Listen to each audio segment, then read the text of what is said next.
समाजाचं काय आरक्षण ठरलंय, काय विषय ठरले देऊन टाका. आणि नुसत्या सत्ताधाऱ्याबद्दलच नाही म्हणत तर विरोधी पक्षाचे सुद्धा सगळे जा.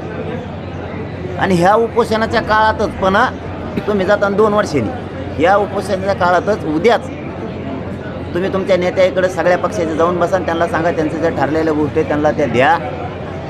मला राजकारणात जायचं नाही, माझ्या समाजाला जायचं नाही.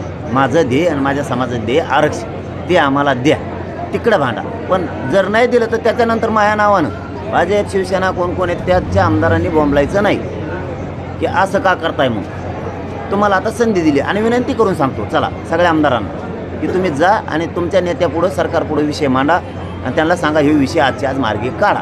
मला राजकारणात जायचं नाही, उगाच बोंबलाच नाही. मग तुम्हाला बोलायला संधी नाही. मी समाजाला साक्षी ठेवून सांगायला लागलो आहे. आता समाजसुद्धा ऐकतोय चॅनलच्या माध्यमातून की आम्ही समाजाच्या वतीनं सगळ्या आमदारांना विनंती केली, सत्ताधाऱ्यांच्यासुद्धा, की तुमच्या नेत्याकडं जाऊन सांगा की त्यांचं आरक्षण द्या. मग परत तुम्ही म्हणतात तुम्ही विधानसभेला कसं काय आले पुढं, तर तुम्हाला सांगितलं ना आता जा, तर तुम्ही जा ते प्रश्न सोडून आणा. आम्ही येत नाही. तुम्ही नाही गेले तर उद्या तुम्ही बोलायचं नाही. समाज तुम्हाला बोलून देणार नाही, कारण तुम्हाला आम्ही जा म्हणून सांगितलं आहे. समाज एकाही आमदाराला बोलून देणार नाही, कारण तुम्हाला तिकडं जा म्हणलं तर तुम्ही गेले नाही आणि इकडं काय बोंबलता. मग असा समाज तुम्हाला उद्या म्हणणार. तुम्ही प्रश्न सोडा. धन्यवाद. दुसरा प्रश्न असा आहे, लेकरासाठी लढतोय हे मराठा समाजाला महाराष्ट्राला सांगतोय.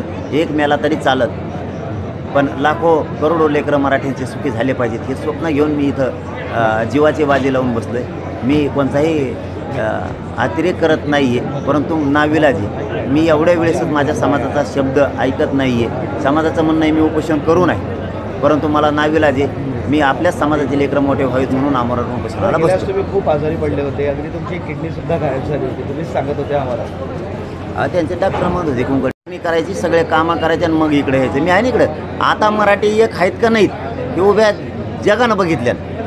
त्याच्यामुळं काही गर्दी करायची गरज नाही, एकजूट दाखायची गरज नाही.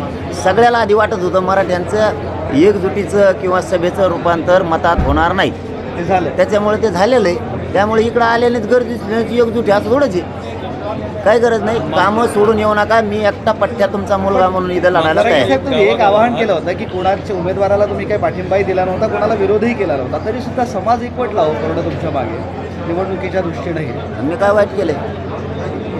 मी काय वाईट केलं? मी समाजाच्या लेकरासाठी त्यांची लेकरं मराठ्यांची मोठी व्हावीत म्हणून लढतोय, मरायला तयार. मी काय वाईट करतो? ते मला मुलगा मानणारच ना माझा समाज. त्यामुळे फक्त माझं काम जे होतं ते मी त्यांना सांगितलं की तुम्ही इकडे यायचं नाही, शांत जे येतील ते. याचा अर्थ असा नाही की तुम्ही येऊच नका, कामं बुडवून यायचं नाही कुणी आपली. कारण ह्या आरक्षणामुळे समाज मोठा होणार आहे, शेतामुळं पण होणार आहे. इकडं